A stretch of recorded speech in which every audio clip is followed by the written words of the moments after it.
하나님은 우리의 낙심 가운데도 때는 우리가 낙심할 때도 있잖아요. 그 속에서도 하나님은 일하고 계시는구나. 그럼 최근에 제가 아주 기쁜 문자 메시지를 하나 받았습니다. 우리 그 자녀 중에 이 마음의 상처로 인해서 공황장애가 오고 그래서 학교 생활도 정상적으로 할 수가 없었어요. 좋은 고등학교 다니다가도 자퇴하고 집안에서 늘 이렇게 홀로 이렇게 지내고 외롭게 지내고 너무 힘들었습니다. 오랜 시간 동안 그렇게 지냈었죠. 낙심이 되기도 했습니다. 오랜 동안 우리 교회도 함께 기도했습니다. 그 아이를 위해서. 기도하다가 지칠 수도 있어요. 너무 시간이 오래됐으니까. 오래 계속 이어졌으니까.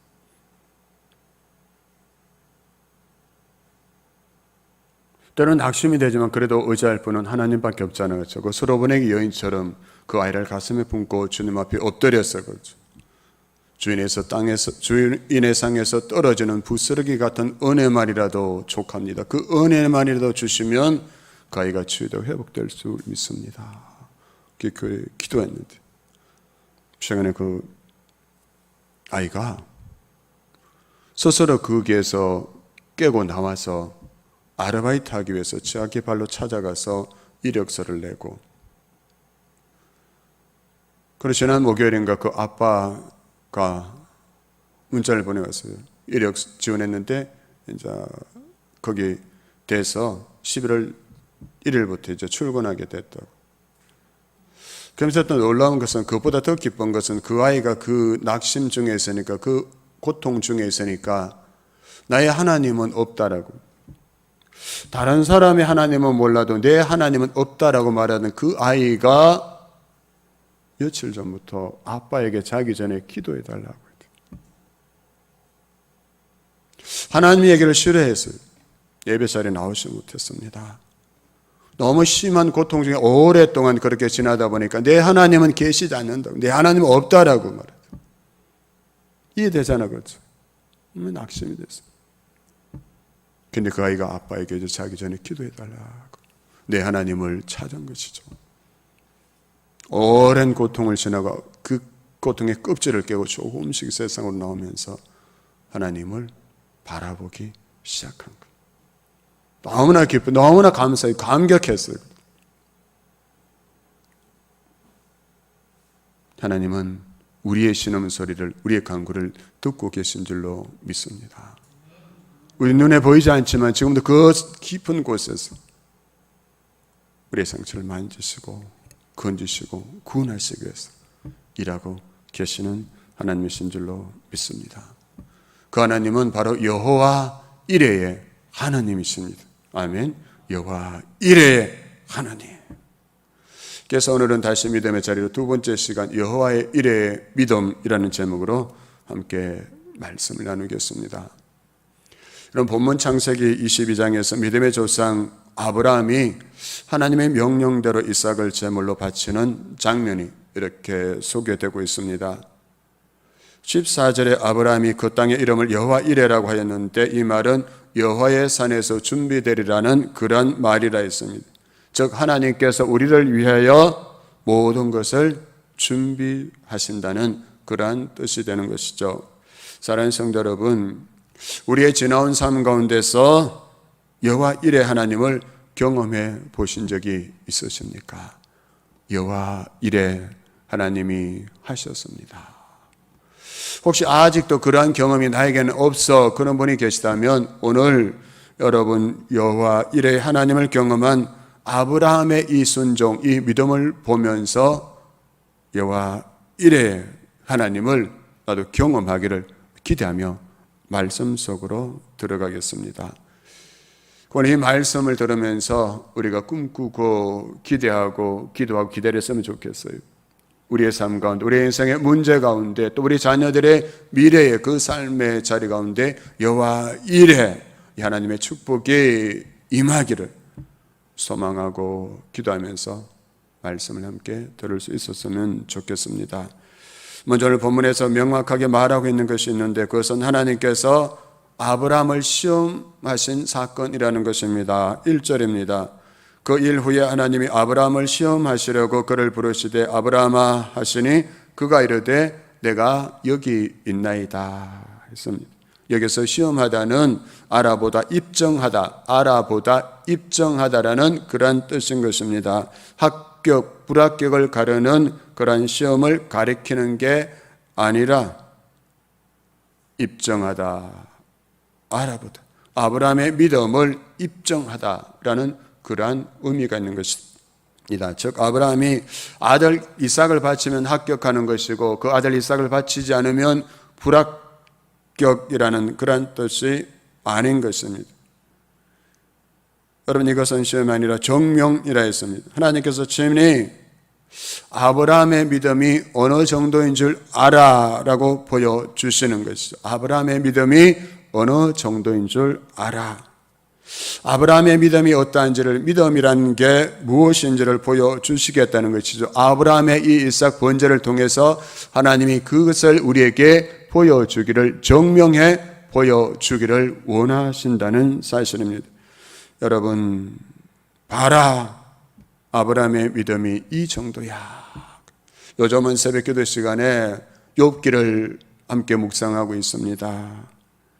그 욥기 지난 주중에 묵상하면서 제가 감동이 되고 도전을 받은 말씀이 있었는데요. 그것은 욥기 2장에서 하나님께서 그 욥에 대해서 사탄에게 이렇게 말씀하신 것이었습니다.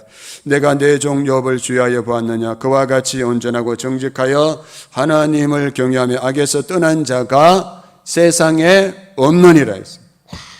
너무나 도전이 되더라고요.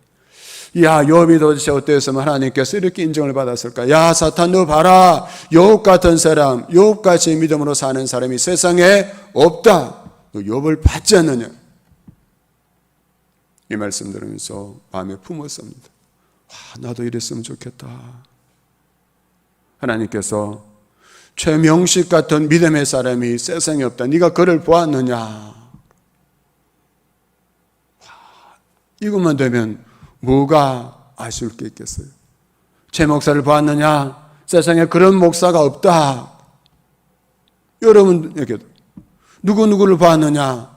세상에 그런 믿음을 가진 성도가 없다라고 하나님이 인정해 주시고 얼마나 좋을까요?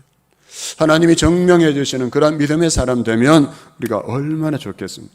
아브라함도 욥도 하나님께서 그렇게 인정하시고 그렇게 말씀해 주셨어요. 우리도 소망했으면 좋겠습니다. 꿈꾸었으면 좋겠습니다. 내 이름이 하나님 앞에 그렇게 불려줬으면 좋겠다. 겨우겨우 믿음의 길을 걸어가는 것이 아니라 억지로 이 믿음의 길을 걸어가는 것이 아니라 하나님께서 누구누구를 보았느냐? 그만한 믿음의 사람은 세상에 없느니라. 아멘. 할렐루야. 이런 소망을 가지고 그러면 눈이 또릿또릿해져야 되는데 내가 이 사람 되기를 원합니다. 우리 자녀가 이 사람 되기를 원합니다. 이 한 사람, 이 믿음의 사람이 내가 되고 우리 자녀가 되기를 원합니다. 우리 성도들이 되기를 원합니다. 이 거룩한 열정을 가졌으면 좋겠어요. 그냥 예수 믿고 잘 먹고 잘 살고 잘 죽고 이게 목적이 아니라 세상에서 성공하고 출세하고 이게 우리의 목적이 아니라 하나님이 아브라함처럼 욥처럼 보고 기뻐하시고 인정해 주시는 믿음의 자리까지 이러는 것, 그게 우리 신앙의 목적이 됐으면 좋겠어요. 우리 교회의 목적이 됐으면 좋겠습니다. 하나님께서 우리의 신앙을 보시고 시험해 보시고 증명되었다고. 동탄성지교회는 그 믿음이 증명되었다. 그 성도들은 그 믿음이, 그 어렵고 정직한 그 믿음이 다 증명되었다. 아멘. 아멘. 이런 꿈을 좀 가졌으면 좋겠어요. 그냥 교회 크게 키우고 우리가 뭐 세상에서 출세하고 성공하고 병 낫고 이게 우리 목적이 아니었으면 좋겠어요. 병 낫지 말라는 거 아니에요. 성장하지 말라는 거 아니에요. 그것은 그 뒤에 주어지는 보너스예요. 이 믿음의 거룩한 열망을 가지고 살아갈 때 하나님께서 그 뒤를 책임져 주시는 거죠. 2절 보면 여호와께서 이르시되 내 아들 내 사랑하는 독자 이삭을 데리고 모리아 땅으로 가서 내가 내게 일러준 한 산 거기에서 그를 번제로 드리라. 이렇게 엄청난 명령을 하십니다. 여러분. 너희 아들 내 사랑하는 그 독자를 모리아산으로 데려가서 내게 번제로 드려라.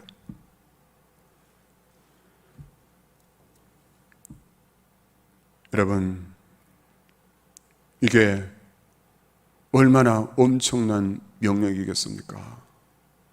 여러분 한번 생각해 보십시오. 하나님께서 아브라함을 몇 세에 부르셨습니까? 75세에 부르셨잖아요.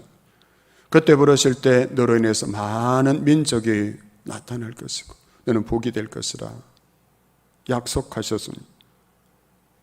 그런데 99세가 될 때까지 아브라함의 후손이 태어나지 않았습니다. 그러다 결국 100세에 이삭이 태어나게 됐죠. 그리고 이삭을 통해서 수많은 후손을 주시겠다 또 하나님 약속하십니다. 그런데 이제 그 이삭을 죽여서 제물로 바치라니 이게 말이 되겠습니까? 어떻게 아들은 얻은 아들인데 그 아들을 죽여서 제물로 번제로 바치라 하셨습니다. 여러분, 그렇다면 하나님이 주신 약속은 폐기되고 다 끝나는 것일까요? 그래서 아브라함은 이 순간에 이런 주장을 펼칠 수도 있었을 것입니다.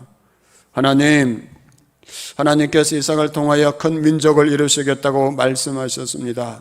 그런데 그 이삭을 번제로 드리라고요. 이삭은 아직 결혼도 안 했잖아요. 하나님은 자기 모순에 빠지신 것입니다. 이 이삭이 죽으면 어떻게 이삭을 통해서 큰 민족을 이룰 수가 있겠습니까? 하나님은 사랑과 은혜가 풍성하신 분이십니다. 그런데 어떻게 100세에 주신 그 아들을 빼앗아 가실 수가 있습니까? 그것도 제 아들을 죽여서 번제로 드리라고요. 이것은 하나님의 성품과 맞지 않습니다. 하나님, 제가 이삭을 번제로 드리면 하나님은 인신제사를 받는 이방신들과 다를 바가 없게 됩니다. 하나님의 영화로운 이름을 위해서라도 이 명령만은 제발 거두어 주옵소서. 이렇게 하나님의 약속에 근거해서 아브라함이 이렇게 자기 주장을 충분히 펼칠 수 있지 않았겠습니까? 하나님의 성품에 근거해서 하나님 약속 주시고 하나님 은혜와 사랑과 자비가 풍성하신 하나님이신데 어떻게 그 아들을 죽여서 번제로 드리라고 하실 수가 있습니까? 그러나 오늘 본문을 보시면요, 우리가 예상할 수 있는 아브라함의 모습, 이런 모습은 전혀 나오지 않고 있어요. 오히려 아브라함은 그 반대의 행동을 하고 있습니다. 3절입니다. 아브라함이 아침에 일찍 일어나 나귀의 안장을 지우고 두 종과 그의 아들 이삭을 데리고 번제에 쓸 나무를 쪼개어 가지고 떠나 하나님이 자기에게 일러주신 곳으로 가더니. 아멘. 3절 말씀 한번 띄워주실래요? 저는 감춰주시고 성경 본문을 띄워주세요. 3절. 네, 드디어 말씀이 살아났습니다. 3절 보시면요, 이 3절에서 쓰인 동사들이 있습니다. 지우다, 데리고 가다, 쪼개다, 가지고 떠나다, 가다. 지우다, 데리고 가다, 쪼개다, 가지고 떠나다, 가다. 여기서 우리는 아브라함의 그날 그 마음을 엿볼 수가 있겠습니다. 그럼 만일 여러분 아브라함이 이삭을 죽여서 번제로 드리라는 그 하나님의 말씀을 듣고 염려하면서 어떻게 하면 좋을지 갈등했더라면 아브라함은 이런 행동을 하지 못했을 것입니다. 그런데 여러분 보시면 여기에서 가슴 아프다, 낙심하다, 염려하다, 불안하다 이런 마음 전혀 보이지 않고 있잖아요.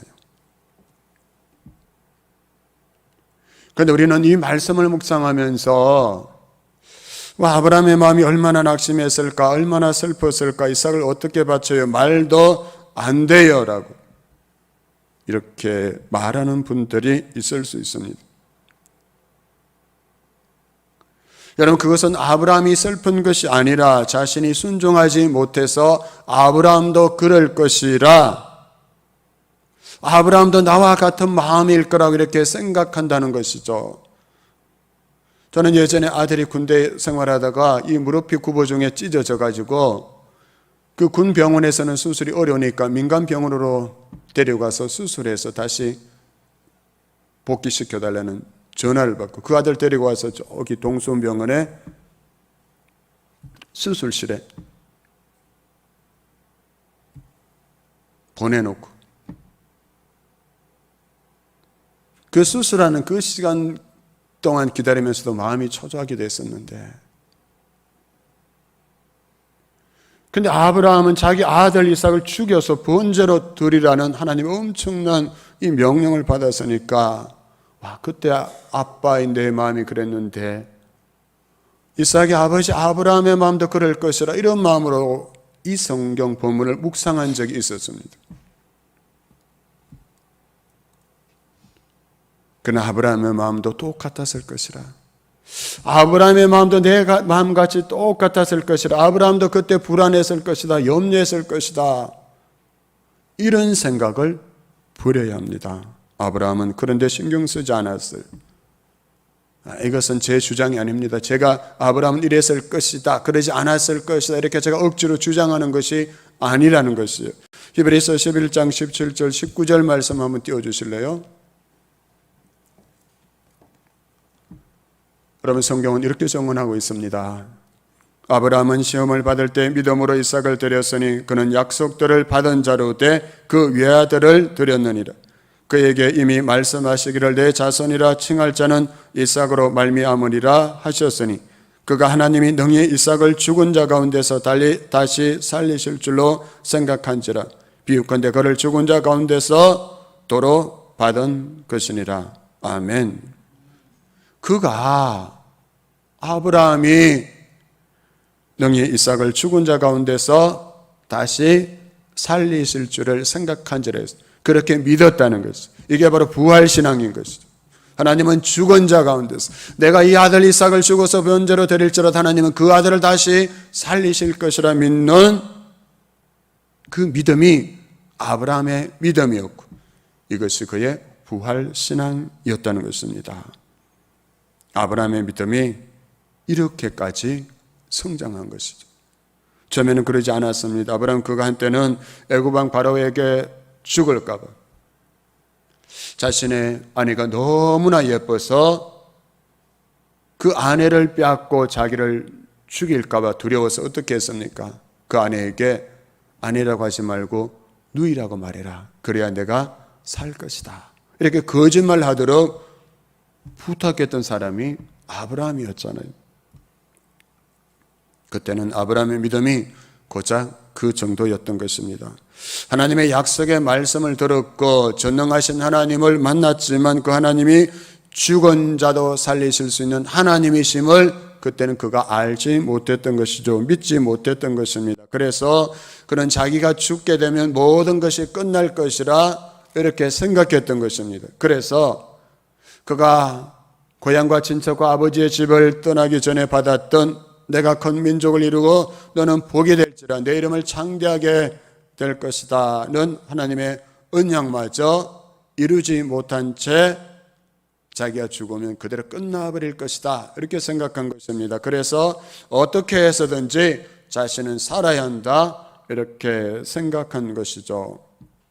그래서 그는 아내에게 시켜서 거짓말까지 하도록 그렇게 시킨 사람이었습니다. 그렇다면 여러분은 우리의 생명이 하나님의 손 안에 있음을 믿으십니까? 여러분의 생명이, 여러분의 생사, 화복이 하나님의 손 안에 있음을 믿으십니까? 일부 예배 때문에 소리가 크네. 아멘 소리가. 우리의 생사, 화복이 하나님의 손에 있는 줄 믿습니다. 너무나 중요한 믿음이에요. 그래서 우리가 이걸 알아야 합니다. 내가 얼마만큼 오래 사느냐보다 더 중요한 것은 내가 어떻게 죽느냐. 내가 얼마만큼 멋있게 죽느냐. 그게 더 중요하다는 거예요. 여러분. 그런데 우리는 이 땅에서 어떻게든지 잘 살아봐야고 그게 목숨 걸고 발버둥치죠. 그 때문에 예수 믿고 그 때문에 기도하고 그런 분들이 있을 수 있다는 것이죠. 그러나 여러분 한번 생각해 보십시오. 우리가 어떤 사람입니까? 예수님께서 나는 부활이요 생명이니 나를 믿는 자는 죽어도 살겠고 무릇 살아서 나를 믿는 자는 영원히 죽지 아니하리니 이것을 내가 믿느냐? 아멘. 이 예수님의 염중한 질문에 아멘이라고 대답한 사람들이 그리스도인이잖아요. 저와 여러분이잖아요. 그렇죠? 우리는 부활을 믿는 사람입니다. 영원한 생명을 믿는 사람이 저와 여러분, 우리 그리스도인인 줄 믿습니다. 그러므로 우리는 이 땅에서 삶이 전부가 아니라 이 땅의 삶을 마친 후에 그 천국에서 어떻게 하나님을 만날지가 저와 여러분의 관심사가 되어야 됩니다.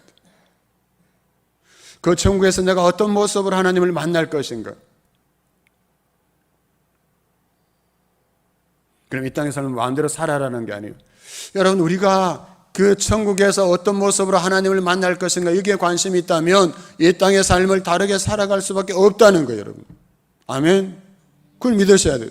내가 정말 부활과 천국을 믿고 그 하나님 앞에서 내가 마지막 날 그때 어떤 모습으로 하나님을 대할 것인가 그걸 바라보고 그걸 생각하고 사는 사람은 이 땅의 삶을 함부로 살아갈 수가 없어요. 막 살아갈 수가 없어요. 절대 그렇게 살 수가 없어요.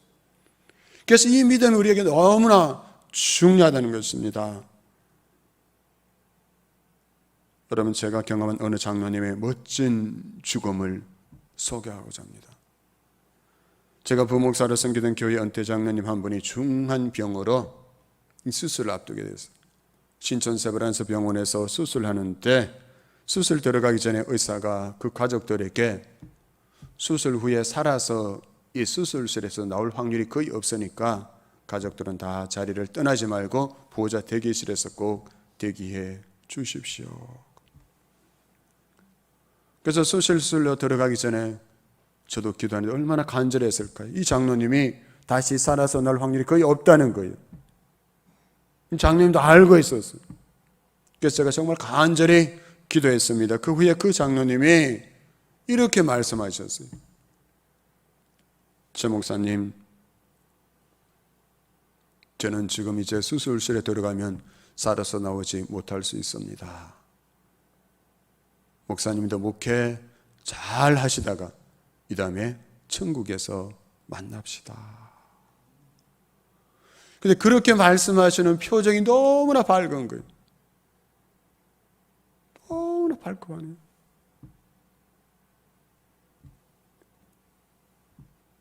그 말씀하시고 그 장로님은 수술실에서 천국으로 가셨습니다.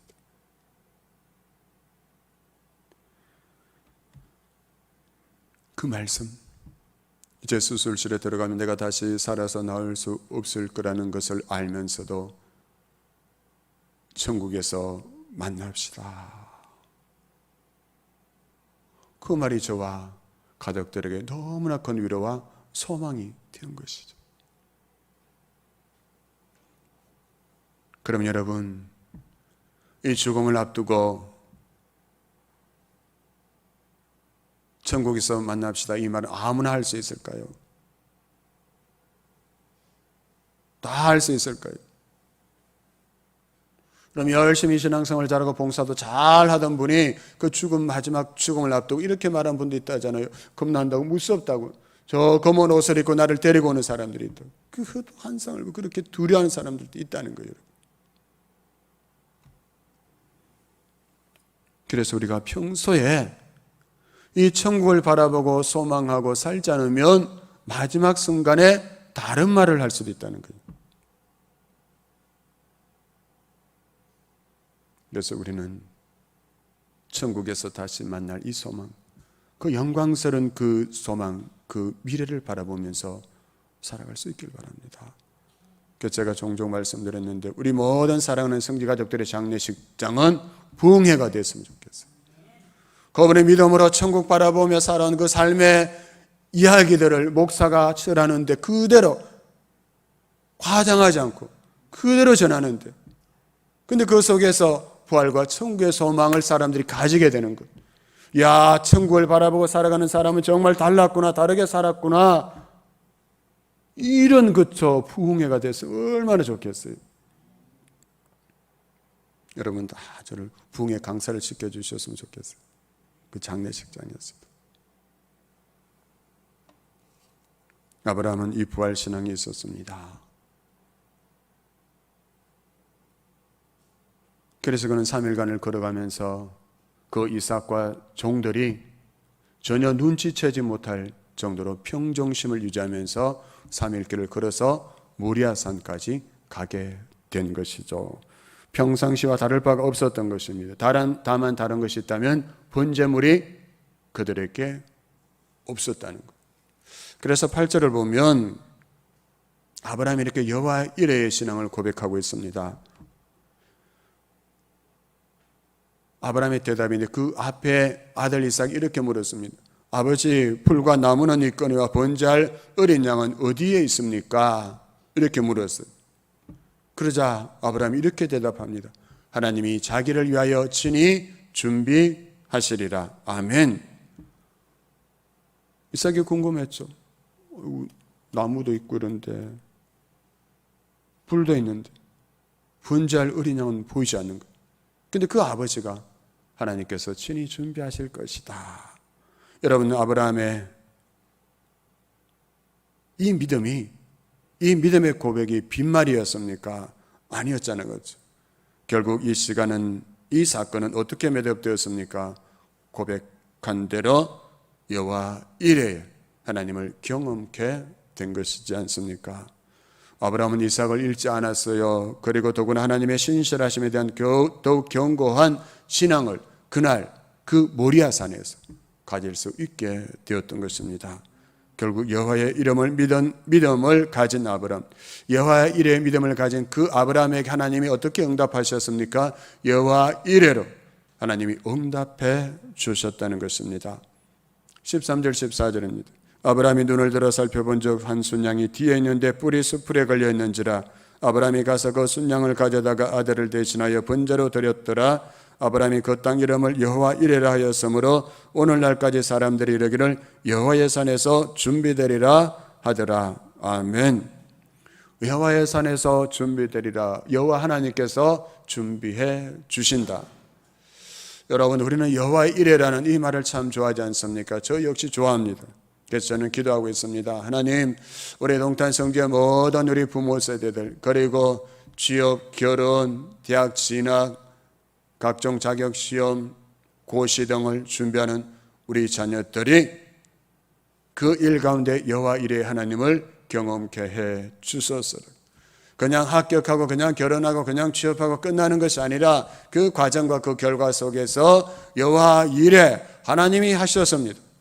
이 경험을 하고 이 간증을 하게 해 주소서라고 기도하고 있습니다. 이 경험을 해야 결혼하고 취업하고 대학 진학한 후에도 그 삶이 하나님의 사람으로 온전히 살아갈 수 있기 때문이죠. 여러분, 결혼하는 것 그게 중요하지만 그보다 더 중요한 것은 결혼한 다음에 어떻게 살아갈 것인가. 취업하는 것 그거 중요하지만 더 중요한 것은 취업한 다음에 어떻게 살아갈 것인가. 대학 진학하는 거 중요하지만 대학 진학한 다음에 어떻게 그 캠퍼스 생활을 할 것인가 그게 더 중요하다는 거예요. 대학에 가서 신앙 까먹어버리고 하나님 떠나버린 아이들이 얼마나 많이 있습니까? 그러기 과정에서 이 결과에서 여호와 이레 하나님을 경험하고 고백할 때 그 이후도 세상으로 나가지 않고 하나님과 동행하며 하나님의 길을 걸어갈 수 있게 되는 것입니다. 그 누가 이 여호와 이레를 경험할 수 있을까? 여호와 이레 하나님을 어떤 사람이 경험할 수가 있을까요? 순종하는 사람. 하나님의 말씀에 하나님의 명령에 순종하는 사람만이 여호와 이레를 경험할 수 있는 거예요. 그럼 나는 지금까지 여호와 이레 하나님을 한 번도 경험하지 못했다면 스스로에게 질문해 봐야 되겠죠. 나는 과연 하나님의 말씀에 하나님의 명령에 순종하며 살아가고 있는가? 내 생각, 내 경험대로, 내 고집대로 살아가고 있는가? 아니면 하나님의 말씀대로 살아가고 있는가? 아브라함은 하나님의 명령에 순종했기에 여호와 일에 하나님을 경험할 수가 있었던 것입니다. 그러니까는 하나님께서 이삭을 지으신 분이시기 때문에 이삭의 미래도 하나님의 손 안에 있음을 온전히 믿을 수가 있었던 것입니다. 그래서 여호와 이레라고 그리고 고백할 수가 있었던 것입니다. 여기서 한 가지 중요한 사실이 있습니다. 하나님이 아브라함을 시험하신 이 시험은 아브라함이 통과했지만 이 시험을 통과할 수 있도록 모든 상황과 여건을 준비하시고 그를 붙잡아 주셨던 분이 누구십니까? 하나님이셨잖아요.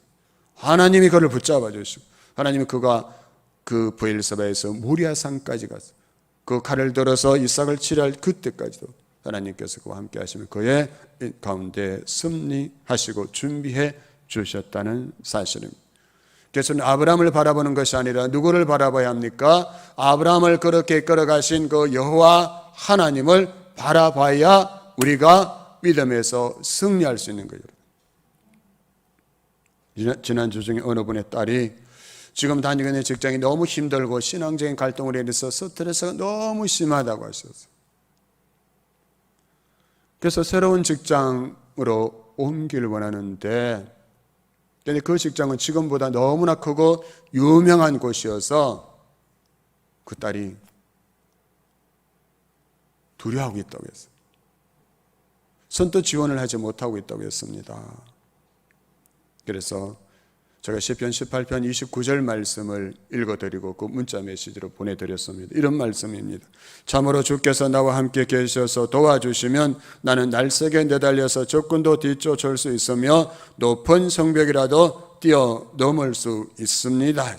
아멘. 어떻게 해요? 나는 부족하고 연약하지만 주께서 나와 함께 하셔서 도와주시면 저 높은 성벽이라도 내가 뛰어넘을 수 있습니다. 어떻게 그 주를 의지함으로 그 주를 신뢰하는 그 믿음으로 저 높은 성벽이라도 뛰어넘을 수 있습니다. 그러니 두려워하지 말고 이 말씀을 붙잡고 기도하면서 도전해 보십시다. 그런데 토요일에 문자가 왔어요. 목사님 기도 부탁드립니다. 10월 11일 사장님 면접 연락이 왔어요. 시편 18편 말씀으로 기도드리고 있습니다. 아멘.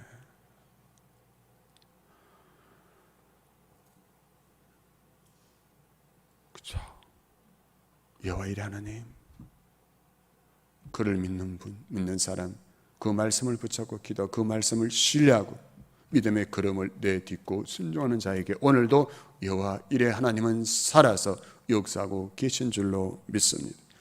그래서 저와 여러분, 우리 자신을 바라보는 것이 아니라 연약한 나의 믿음을 바라보는 것이 아니라 환경을 바라보는 것이 아니라 오늘도 믿음의 주의 온전케 하시는 예수 그리스도를 바라보고 그분의 말씀에 순종하며 나아가서 우리도 다 여호와 이레 하나님이 하셨습니다.